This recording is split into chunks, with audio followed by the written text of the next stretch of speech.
أنار المصباح الأحمر الصغير دليلا على انتهاء العملية.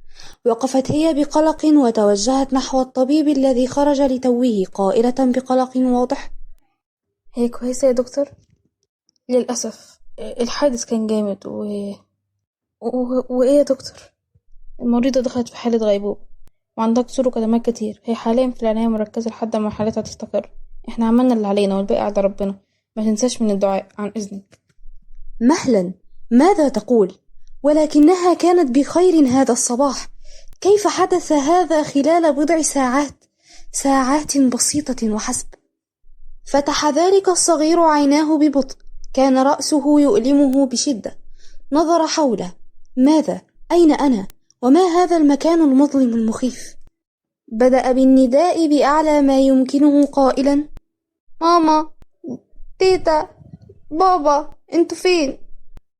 في هذه الأثناء فتح الباب قليلا ودخل معه قليل من الضوء، مصطحبا ببعض الأمل البسيط لهذا الجسد الصغير.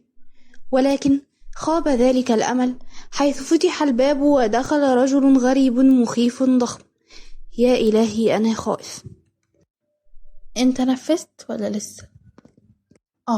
وكل حاجة مشيت زي الخطة بالظبط.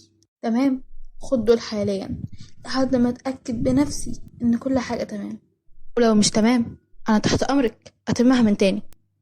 على الجانب الآخر كانت الشرطة تأخذ أقوال شهود على هذه الحادثة، وجاء دورها.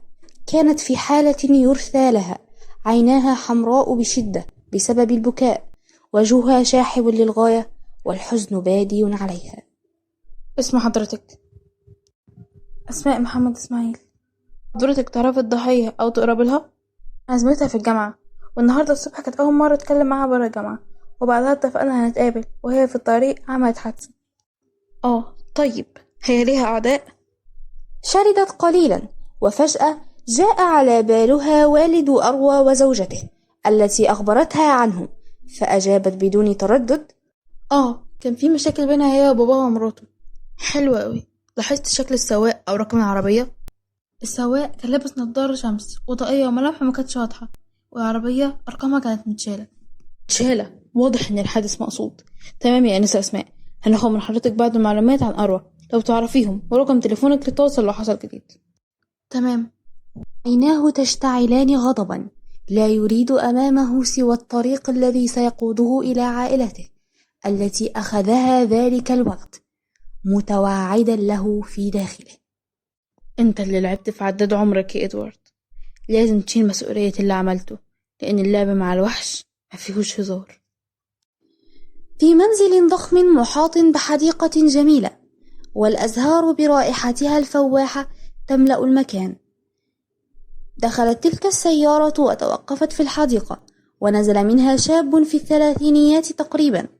دخل إلى المنزل، والذي كان في داخله مختلفا تماما عن خارجه، حيث كان أثاثه بسيطا وألوانه هادئة.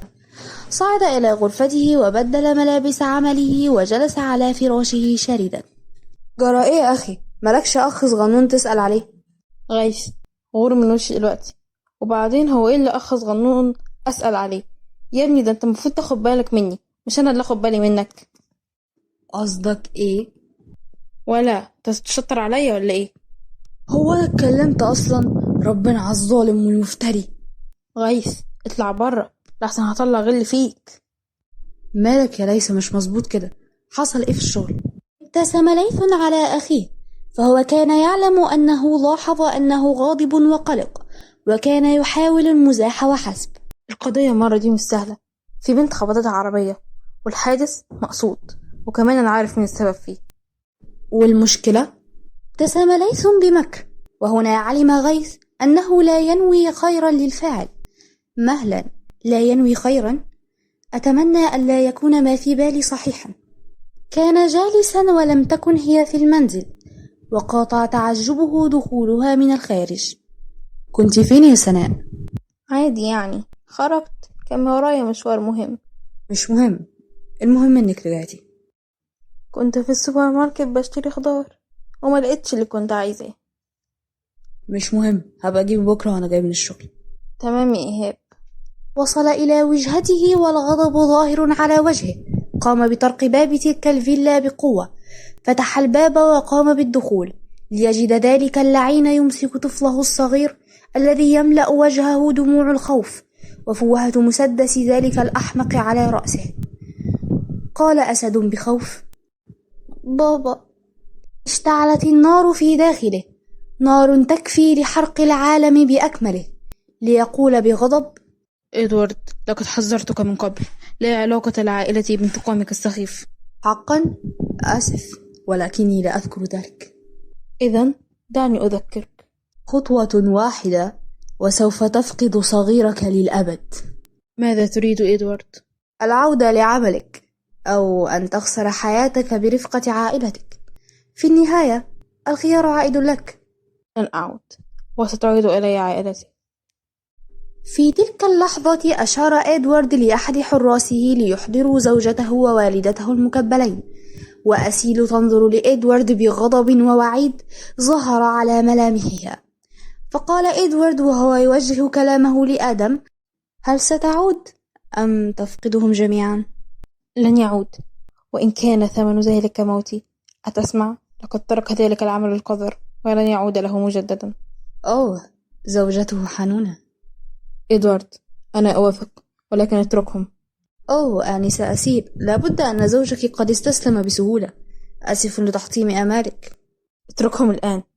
ليس بتلك السهولة، لدي شروطي أيها الوحش الشرس. كده يا أروى، سايباني في أول يوم نتعرف فيه. هو صح أول يوم، بس أنا بجد حبيتك وارتحت في الكلام معاكي قوي. قاطع كلامها هذا صوت صفير الأجهزة من حولها. رأت بعينيها الأرقام وهي في تناقص بسرعة تنافس سرعة الضوء. خرجت في خوف ودموعها تنهمر على وجهها. نادت أحد الممرضين في الممر وبدأت عملية محاولة إنعاش القلب مرة أخرى. وبينما أسماء تدعو ربها أن تكون بخير، قاطعها صوت رنين هاتفها برقم غريب. تعجبت وقامت بالرد بهدوء وحزن قائلة: ألو، مين معايا؟ أسماء، اطلعي برا المستشفى بسرعة. انت بتقول ايه؟ ازاي يعني صاحبتي بتموت وانت بتقول لي مش هسيبها؟ وبعدين انت مين اصلا وتعرفني منين؟ أسماء، مفيش وقت للتفكير أو التفسير، اطلعي برا حالا. ما تخافيش، هي هتكون كويسة، بس انت لازم تطلعي، المكان خطر حاليا. كادت أن تتحدث، ولكن قاطع كلامها شعورها بيد تخدرها لتفقد الوعي تماما ويسقط هاتفها أرضا. غيث، انا رايح الشغل. في 60 ده يا أخويا، هقوم أبوسك يعني؟ لا يا ظريف، متشكرين. تمام، يلا غور. غيث، خلي بالك من نفسك، ولو حصل اي حاجة ابعتلي. هي رجعت تاني يا ليث؟ غالبا غيث، هي اول حاجة هتحاول تعملها هتحاول تكسرني بانها تبعدك عني يا غيث. انا من غيرك هكون جسد بس من غير روح. غيث، انت كل حاجة في حياتي. لا، انت حياتي ذات نفسها.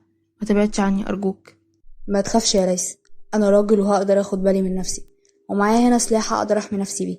ركز انت بس في شغلك وما تشغلش بالك بيا. يا ابني اخوك سوبر هيرو اصلا. تخلف وربنا، يعني انا ابنك ولا اخوك دلوقتي؟ يلا سلام، انا نازل يخرب بيتك، هتأخر بسببك. وانا كنت ماسكك من قفاك، مدغور يا عم. خرج ليث من المنزل ضاحكا على اخيه المجنون، وحمد ربه على ذلك الاخ الذي لا يراه اخا بل يراه ابنا له.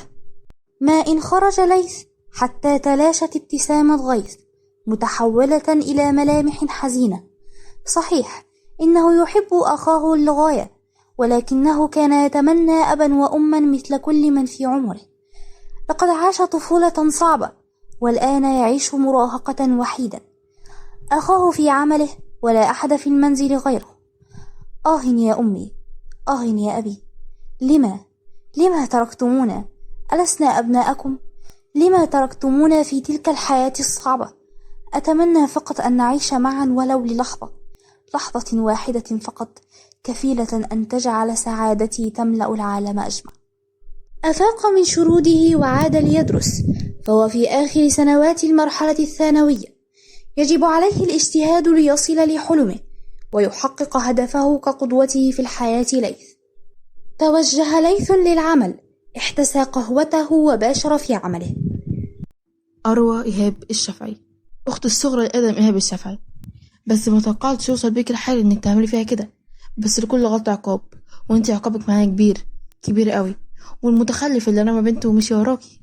أنا مش هسيبك يا سناء، أنا عارف انتي بتعملي ايه كويس، بس هسيبك بمزاجي لحد ما يجي الوقت المناسب، ساعتها أنا مش هرحمك. قاطع كلامه دخول صديقه فؤاد قائلا بفزع: ليس، هي نفذت يا ليس، ومن غير تردد كمان. انت متأكد يا فؤاد؟ متأكد، احنا لازم نوقفها بسرعة. بسرعة جهز وافد واتحرك وانا جاي وراكو. ماشي يا ليس. خرج فؤاد من المكتب. بعد ذلك قال ليث بغضب: حسابك كل مدى بيكبر معايا يا سناء. عند آدم كان يقف وملامح البرود تكسو وجهه وهو يوقع بعض الأوراق. انتهى من توقيع الورقة الأخيرة ووضعها أمام إدوارد مع ابتسامة مريبة على وجهه، وفجأة حلت المعركة.